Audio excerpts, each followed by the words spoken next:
நடிகர் ராஜேஷ் நடிப்பில் இருந்து விலகி தொழில் செய்வதை நோக்கி நகர்ந்த போது அவரிடம் கமல்ஹாசன் சொன்ன விஷயம் தற்போது வைரலாகி வருகிறது. அதாவது நடிகர் ராஜேஷ் எப்படி உயிரிழக்க வேண்டும் என்ற கமலுடைய ஆசை தற்போது நிறைவேறியிருக்கிறது. அது என்ன ஆசை பார்க்கலாம் இந்த தொகுப்பில்.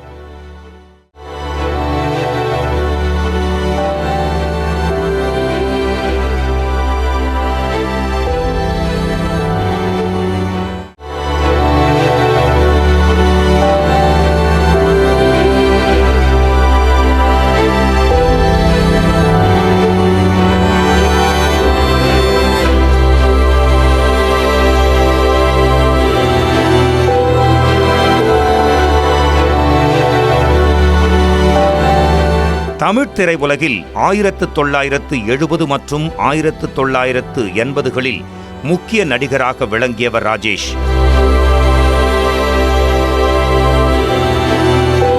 2025ஆம் ஆண்டு மே மாதம் 29 அன்று சென்னையில் அவர் காலமானார்.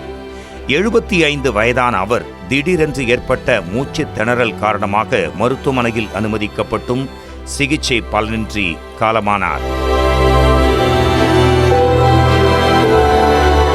1949ஆம் ஆண்டு திருவாரூர் மாவட்டம் மன்னார்குடியில் பிறந்த ராஜேஷ் காரைக்குடி அழகப்பா கல்லூரி மற்றும் பச்சையப்பன் கல்லூரியில் கல்வி பயின்றார். படிப்பை நிறைவு செய்யாமல் சென்னையில் ஆசிரியராக பணியாற்றினார். 1974ஆம் ஆண்டு கே. பாலச்சந்தர் இயக்கிய அவள் ஒரு தொடர்கதை திரைப்படத்தில் நடிக்க வாய்ப்பு கிடைத்தாலும் சில காரணங்களால் அதில் நடிக்க முடியவில்லை. பின்னர் கன்னிப்பருவத்திலே திரைப்படத்தில் கதாநாயகனாக நடித்தது அவரது திரையுலக பயணத்தின் தொடக்கமாகவே அமைந்தது.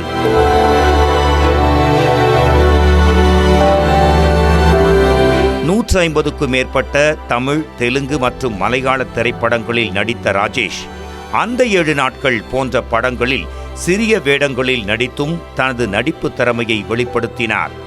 தொலைக்காட்சி தொடர்களிலும் டப்பிங் கலைஞராகவும் அவர் பங்களிப்பு செய்தார். 2024ஆம் ஆண்டு வெளியான மெரி கிறிஸ்மஸ் திரைப்படம் அவரது கடைசி படம்.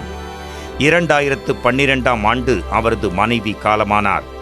இவருக்கு 2 குழந்தைகள் உள்ளனர். சீரியல்களில் மட்டும் நடித்து வந்த இவர் கடந்த சில ஆண்டுகளாக தனது அனுபவங்களை யூடியூப் சேனல்களில் பகிர்ந்து வந்தார்.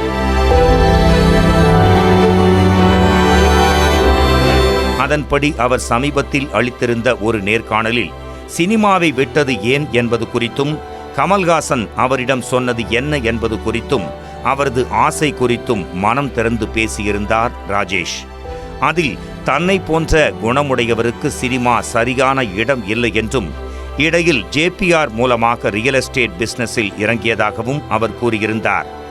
ஏழ்மை பின்னணியில் இருந்து வந்ததால் நிறைய பணம் சம்பாதிக்க வேண்டிய அவசியம் இருந்ததாகவும் குறிப்பிட்டிருந்தார். சினிமாவில் இருந்து விலகி பிசினஸில் ராஜேஷ் இறங்கிய போது நடிகர் கமல்ஹாசன் அவரிடம், அருமையாக நடிக்கிறீர்கள், ஏன் பிசினஸ் செய்ய போகிறீர்கள்? ஒரு நல்ல நடிகனை திரையுலகம் இழக்கிறது. ஆனால் டைரக்டர் ராஜேஷாக மரணமடைவதை விட, நடிகன் ராஜேஷாக மரணமடைவதை விட நீங்கள் பணக்கார ராஜேஷாக மரணமடைவதைத்தான் நான் விரும்புகிறேன் என்று கமல்ஹாசன் தெரிவித்ததாக கூறியிருந்தார். இன்று நடிகர் கமல்ஹாசன் சொன்னதைப் போல் நடிகர் ராஜேஷ் ஒரு பணக்கார ராஜேஷாகத்தான் உயிரிழந்திருக்கிறார். ஆனால் கமலை வைத்து படம் இயக்க வேண்டும் என்ற ராஜேஷின் ஆசை இறுதி வரை பலிக்கவே இல்லை.